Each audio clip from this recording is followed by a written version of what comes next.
or my relationship with Mcbrown has got nothing to do with the fact that we are together or something. It is just basically work ethics, and we respect that boundary very much. Respect that boundary. Very.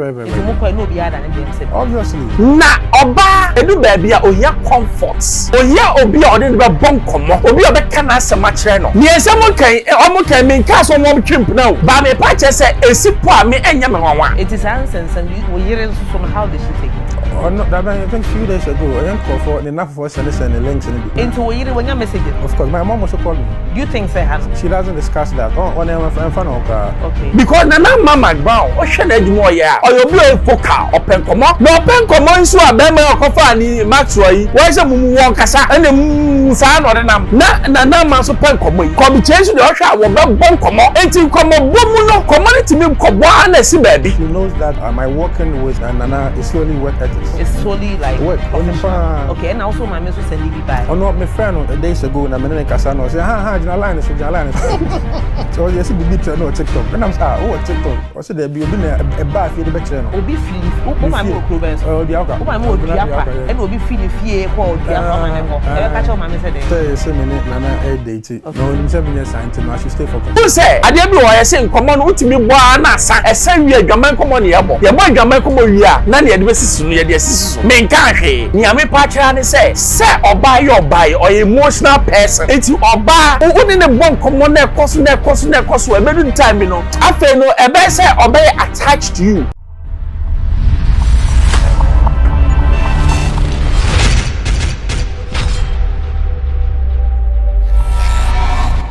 Xposed ye from me Ben Bros.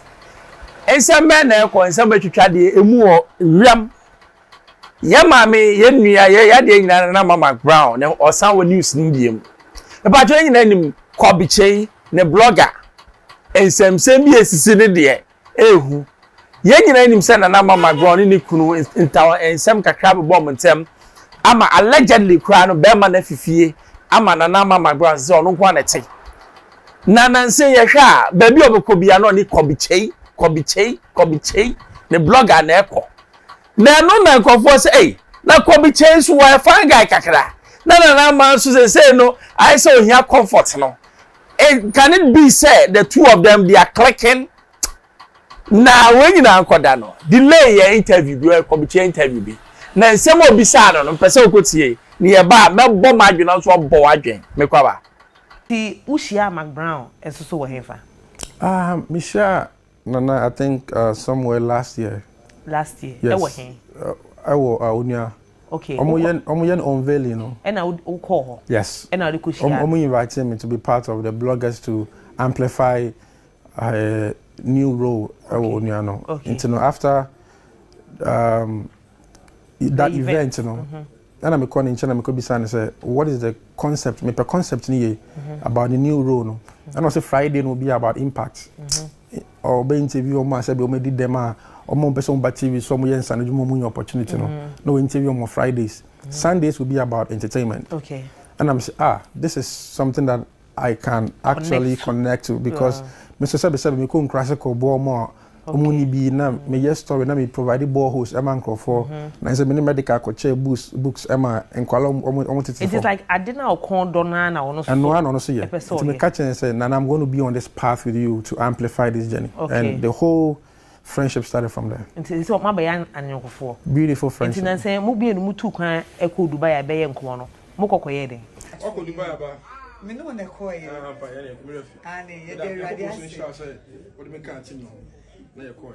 Ni ye na ko bom na ye dey. God bless you. Anti ni show back ejoba ho fe. Okay. Omu ye wonu the first season the winning no. One of the package on the price package was to spend like have a trip to Dubai. Okay. And I'm Mr. Menina and I'm a blogger on the show and it's a mucha picture nipa no win e ma fananka picture no. Oh no can. So we there are many try na they na ye ko airport no ba na nipa na win so me try na be. Okay. But menina dia na ebe nsem be. Okay. It's Amazing TV be can say me ni hobby. Amazing TV say wo your be ma warefo Mcbrown your ba warefo. Osan to aso ka say Mcbrown ekunu akofo ba bi e friend say wa prickles. Nti say no say wa prickles ne maso atukwan enti mumu mienu hu ye no e na mo de ho ani bre e na mo so som ka se ne esu ye ko Dubai na ya am na hwe enti o say competition mu ye say de mo ye enya asem kuma kra enti no asem a me na me ka wa ha na asem a wa TV oh mate what ye no de na mo ka fa I think it's just one of those things because me cry no me who say yes say only sebe Amrado Trimprana na yamwa because Amrado is a young talent coming up and with your influence you needed to support Amrado genuinely and you from afar no you guys in question can delay be adwuma na delay so I then abwa but people were just trying to orchestrate things into mumu ye no de na ye kan sisi into just to I mean made a statement in relation to Odiana Bayan. It's just a healthy friendship. You call Dubai and Bibia. Uba, you be can we friends have na akusia. Ajoa. We ira joa be kan ho asem a bo na sefo. Into we be dwen sen ka wu ku Dubai de anka we ira joa. E na wo sen ku du achi no ko. Na we de mumienu no, e na mumienu mu koye. And amazing TV nko na media so. I think it was just work ethics. We just work ethics and we respect the boundaries. That's it. Okay. Into the first how you married man. One obi enam tu kwan.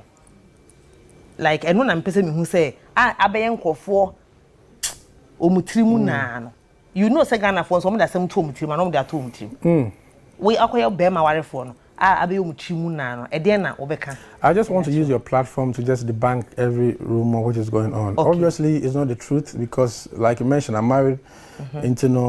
Professionally, if I am working with somebody, I have to professionally act or put in the ethics. Because my into no be a Juma, no be from Yanko, be a Yanko.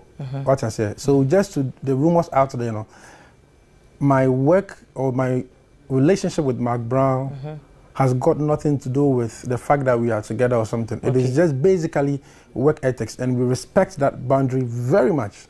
Respect that boundary. Very. If you more no be than them say. Obviously. Okay. Obviously. It is nonsense, and we hearing so how did she take it? Or not that I think few days ago, I young Crawford enough for sending the links and be. Into we hearing when your messages. Of course, my mom also called me. We hearing messages on your hearing. Oh no, one can't was so be. But no details on the one. No. Do you think say Hannah? She doesn't discuss that. I'm fun okay. Because she knows that my working with Nana is purely work ethics. Okay, it's solely like work. Okay, and also my message send it by. Oh no, my friend days ago na menene kasa no say line so.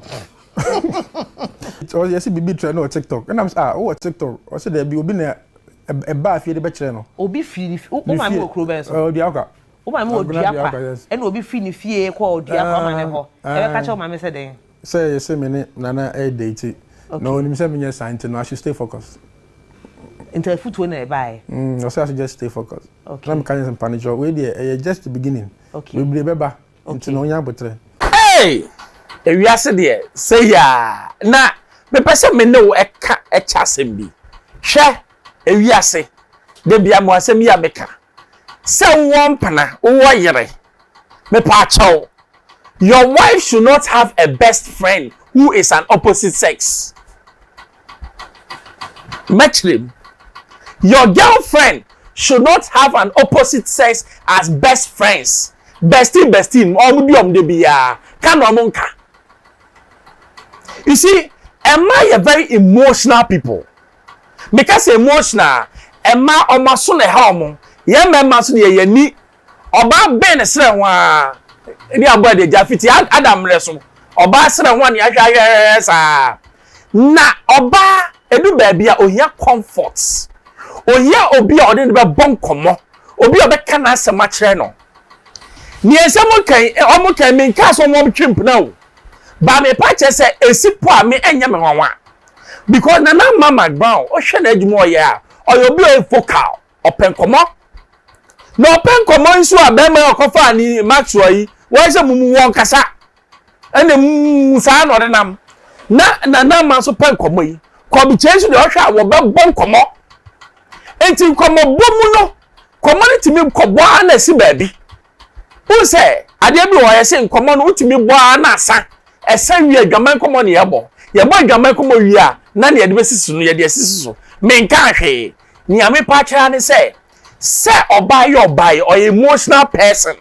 enti oba woni ne bon komo na ekoso ebedu time no afa no ebe say oba attached to you or you attached to you naturally no ubo say sana nyame bon no there will be love attraction ba wi na esi na wo hwe agura sabe na mama Brown ni Kobby Kyei edina me de me nka hwe but wo hwe aguro na I say lie bi wo me sabe enya sana makeup but ya me pa cha say Kobby Kyei fine boy why a fine boy who say baby ko ka say ne yere kwa ma oboa say na mama Brown and na mukunu who you should be concerned because or a fine girl or your buy a case or bar or your bar or bar sabe or what the baby did here one na mukunu who you should be concerned to Kobby Kyei be pacho your wife is concerned who say obi sending brain so ontie ne ma me kra TV it shows say Charlie danger. But my way, there can also be what we call just platonic friends. Yeah, me, I to send ya adafu credit me, but adafu to me all. What me sure be? No, my yeah, adafu do baby, a bedu baby no might say near and also ho. Me, I make a say, well, let it be or I say me near. To me, friend, Pam, see me near, also me near. One year, my boy, papa, my friend, me near. And also ho, but you see. Ni nyina begina the way amutu no mo be handle issues say ekwaye one sided number akono ne wokodi mu pa na asamaba enti ni amede ni ameka akosia ne say me de me nka so mo twempana ayo bi asam na oka na me de me so meka bi ba me pa che say se kosi pa me blame na mama Brown sabe oyoba wo yoba sima enti sabe utimi nja ne wo pan sa na nko and also the end but you see omo ye adwuma bom no naturally no